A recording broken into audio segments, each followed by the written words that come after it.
Bapak, saudara-saudara sekalian, kali ini saya mau menyampaikan sebuah kisah.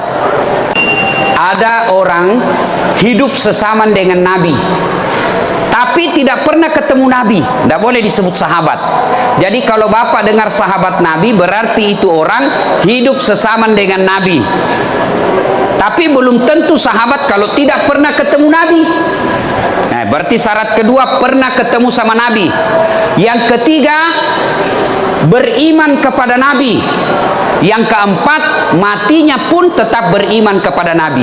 Ada orang ketemu dengan Nabi, sesaman dengan Nabi, tapi bukan sahabat, namanya Abu Jahal. Itu ketemu sama Nabi, tapi tidak beriman sama Nabi, bukan sahabat. Ini sehidup sama Nabi, tapi tidak pernah ketemu Nabi, bukan sebut sahabat, namanya Uwais Al-Qarni. Nabi panggil Umar sama Abu Bakar. Kalau bahasa kita, Umar sini saya kok. Bakar, dulu. Kenapa ya Rasulullah? Besok-besok kalau kau ketemu orang dari Yaman, namanya Uwais Al-Qarni, saya salam kepadanya, sampaikan salamku kepadanya, dan kau minta didoakan sama itu orang. Bah, heran ini Umar, heran ini Abu Bakar, siapa ini? Apa keistimewaannya? Akhirnya tunggu, wafat Nabi, tidak ada orang dari Yaman nama Uwais. Diganti oleh Abu Bakar Siddiq, tunggu, tidak ada juga orang dari Yaman nama Uwais. Tiba-tiba ketika Umar jadi khalifah, Amiral Mukminin, presiden sekarang, tiba-tiba ada rombongan musafir pedagang dari Yaman. Nah, Umar datangi, kamu dari Yaman? Iya. Ada di antara kalian nama Uwais Al-Qarni? Kata ini rombongan dari Yaman pedagang. Siapa? Tidak mungkin yang di rombongan kami. Masa Umar tanya, kok bisa ini? Akhirnya dia bilang, adakah di antara kalian nama Uwais Al-Qarni? Akhirnya pimpinan rombongan dia bilang ada, tapi itu sana, itu dia tunjuklah pengembala. Jadi dalam rombongan itu mereka membawa onta, dan penjaga onta itulah Uwais Al-Qarni. Nabi bilang Umar, tidak mungkin. Masa Nabi salam sama pengembala? Kalau di kampungku Pak Kampi, masa Nabi masalahku Pak Kampi tukang gembala? Tidak mungkin. Dilihat juga masih muda.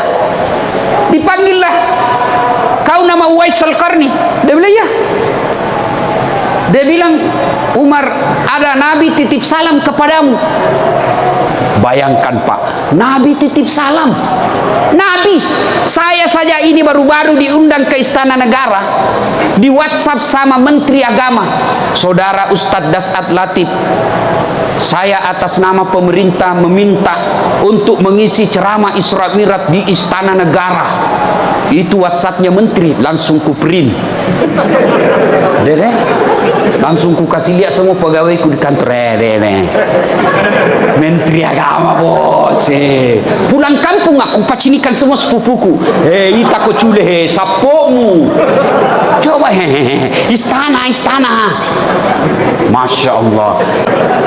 Coba, saya sudah bangga. Ini Nabi yang titip salam. Masya Allah. Umar penasaran, Uwais, apa gerangan yang membuat ini orang istimewa? Apa sebabnya Nabi titip salam dan minta didoakan? Nah, lebih tua kah dari dia ini? Dia bilang, ya Uwais, Nabi titip salam. Kau pada zaman itu waktu Nabi masih hidup, kenapa kau tidak datang menjumpai Nabi? Kau rindu sama Nabi? Iya, saya sangat merindukan Nabi. Ingin sekali saya ketemu sama Nabi. Lalu kenapa kau tidak lakukan perjalanan dari Yaman ke Madinah? Dia bilang begini, mamaku sakit kodong. Saya mau sekali, dan saya kalau minta izin sama mamaku, ya bunda, saya mau pergi jenguk Rasulullah, pasti diizinkan. Tidak mungkin nalarang ke mamaku. Tapi kasihan mamaku sakit, dia tidak bisa bergerak kecuali saya gendong. Mau makan saya harus suap, mau buang air besar saya harus pikul, saya gendong dia. Tidak mungkin saya bisa tinggalkan mamaku dalam keadaan sakit begini. Maka ku tahan rinduku kepada Nabi. Saya tahan rinduku mau ketemu sama Nabi, karena saya harus jaga ibuku. Lalu kenapa Pale bisa mau sekarang ke sini? Nah bilang kau meninggal nih. Baru kak bisa melakukan perjalanan. Subhanallah. Hikmahnya adik-adik sekalian, jangan kau panjang cerita. Punna duraka kau sama ibu bapakmu, jangan kau harap mau baik duniamu. Kalau kau kasih keluar air matanya ibumu, jangan kau harap masuk surga. Nabi biar ini hitam jidatmu gara-gara sholat. 5 kali hatam itu Quran selama Ramadan. Senin Kamis kau puasa, an najar kau ngaji di masjid, tapi patotoai kau sama mamakmu, demi Allah jangankan masuk surga, baunya surga kau tidak dapat. Nah sekarang anak-anak hiram kuliah ki, deh cewek-cewek dongo. Deh, sopannya sama cowok, nah iya kak, terserampret lembeleng. Kalau mamanya ndak hormati nah, kalau bapaknya nasihati, jangan kau begitu nak, tidak baik itu keluar malam-malam. Adik-adik, nih cowok-cowok nih, jangan sampai kau lebih hormat sama cewekmu daripada mamakmu. Kalian ini yang pegawai kah? Sopan sekali kau kepala kantormu, kepala cabangmu, kepala wilayahmu, hormat sekali kau sama camatmu, hormat sekali kau sama kapolsekmu, hormat kau sama wali kotamu, padahal bukan dia kasih sekolah kau. Siapa kasih sekolah kau? Ibu bapakmu. Demi Allah kau tidak akan selamat kalau kau kurang ngajar sama orang tuamu. Kecil buat Allah kasih kau rumah, kecil buat Allah kasih kau mobil sesuai impianmu, kecil. Allah cuma minta baik kau sama orang tuamu, saya kasih kau apa yang kau mau. Apa susahnya Allah kasih lunas hutangmu? Apa susahnya Allah kasih kau rumah? Apa susahnya Allah kasih kau anak kalau kau mau? Allah cuma minta birrul walidain, berbuat baik kau sama ibu bapakmu, kecil itu dunia kalau kau mau, saya kasih kau. Tapi kadang kita lebih hormat sama manusia, lebih sopan sama manusia daripada ibu bapak kak. Terutama juga ini ibu-ibu nih. Gara-gara dia durhaka suaminya sama mamanya. Ada begitu di sini. Takut sama istrinya. Berhenti kau jadi laki-laki silakan. Apalah malak kau sama istrimu. Nah bilang jalloki ustaz. Kenapa kalau jalloki? Kan biasanya itu suami. Mau masuk Ramadan. Nah bilang ini kan tidak bisa pulang kampung. Lebih ini duit ada 2 juta, kirimi mi kodong bapak di kampung. Langsung dia bilang, apa? Bapakmu terus? Kalau ada istri tak begitu pak, saya ajar dia. Serius kah ini? Jangki cerai jandai kodong. Ini apai? Tambahin jari 2. Bilang kurang ngajar kau sama bapakku, ku tambah kau. Kau kira saya takut saya tambahi kau? 3 lagi saya mau. Saya tahu begitu. Nah bilang nak kasih pecah piring ustaz, kasih pecah semua. Piring boleh dibeli. Nak kasih pecah semua televisi biar supaya berhenti nonton sinetron. Nak kasih pecah semua. Kenapa? Piring televisi boleh dibeli lagi. Harga diri sebagai suami tidak boleh diinjak-injak istri. Takbir. Yang ngasih jumlah. Bu, dengarkan dulu bu. Ayo bu. Pernah kirasakan hamil? Enak enggak? Enak? Enggak ada susahnya. Duduk saja setengah mati toh. Kudu. Sulung. Jangan ketawa anak muda urusan orang tua ini. Ibu, pernah rasakan melahirkan? Pernah? Enak enggak? Mana ada ibu-ibu melahirkan senyum? Enggak mentang-mentang dia kaya suluk nak. Pernah ibu rasakan bagaimana susahnya menyusui? Ibu, apalagi ketika tumbuh gigina.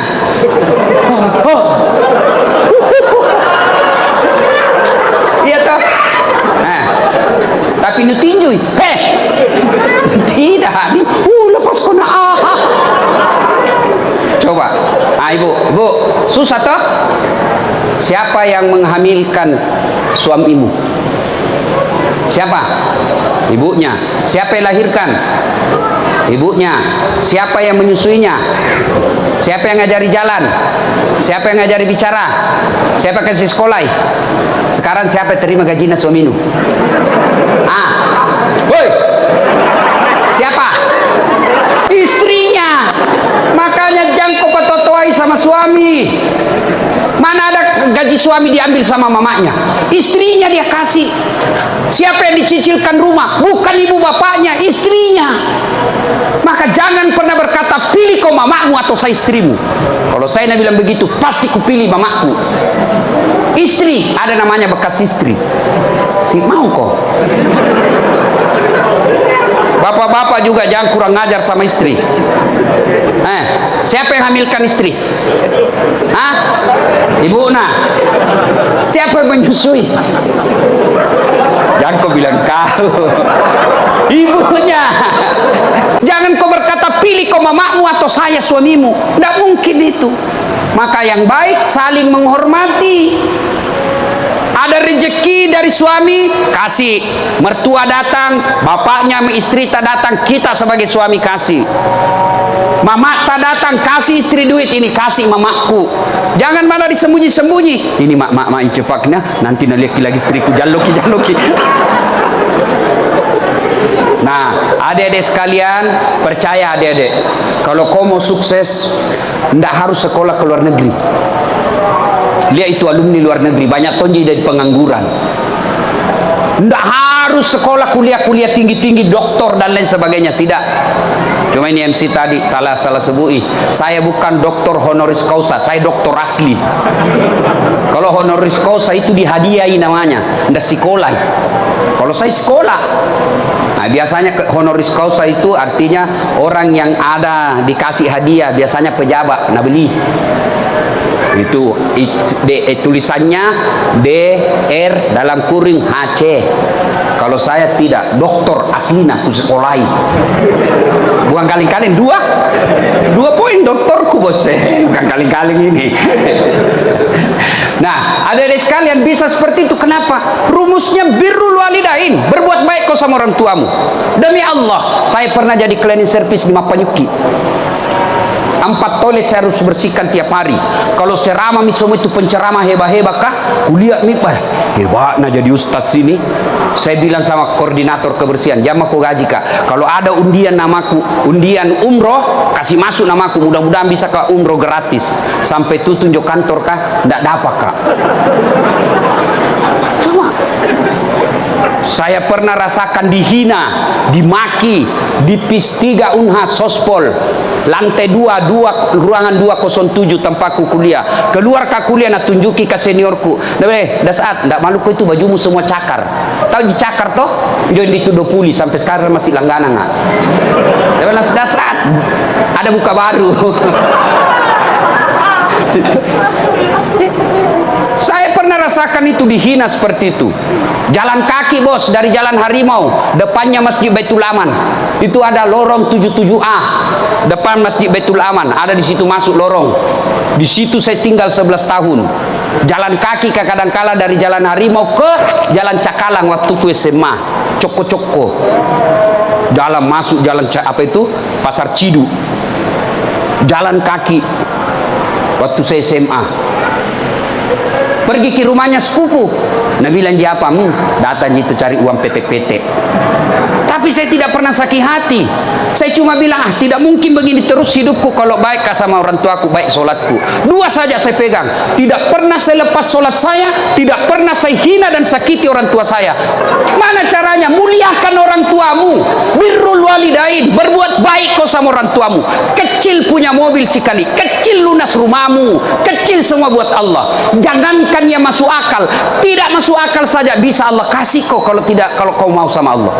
Cuma kan kadang-kala kita muliakan orang lain, ibu bapak, tapi tidak kita hormati. Gimana ceritanya? Dia lahirkan kita, dia sekolahkan kita, dia jualkan ki rumah untuk dia. Nah kasih nikah ki, ambilkan ki kodong kredit supaya bisa ki menikah. Lalu kau tidak hormati ibu bapakmu, pantas kau tidak bisa hidup bahagia. Rumahmu mewah, mobilmu megah, tapi tidak kau temukan kebahagiaan dalam hati ketika kau durhaka sama orang tuamu.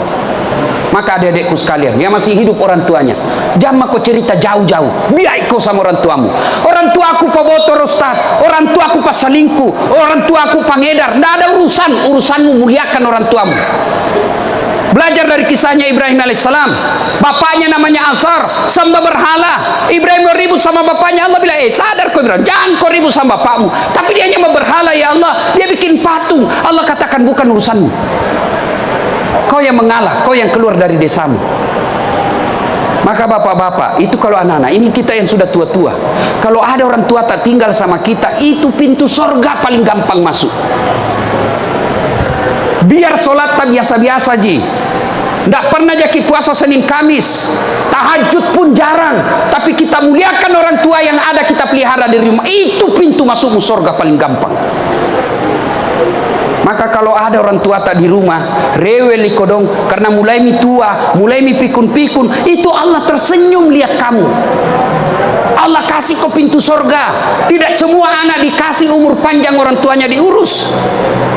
Tidak usah kau bolak-balik pergi umroh kalau kau kurang ngajar sama ibumu. Mau sekali saya umroh Ustaz, mau sekali saya haji, tapi tidak ada uangku, tapi ada orang tuaku di rumah, itu orang tuamu kau urus. Allah kasih kau itu semua yang kau mau. Tapi ketika orang tua kau teteskan air matanya, dia menangis dalam kamar karena istrimu marah-marah sama dia, demi Allah kau tidak akan dapat pintu surga. Maka saudaraku, kita simpulkan pembicaraan, baik-baik sama orang tua. Inilah tausiah kita, mudah-mudahan ada manfaat.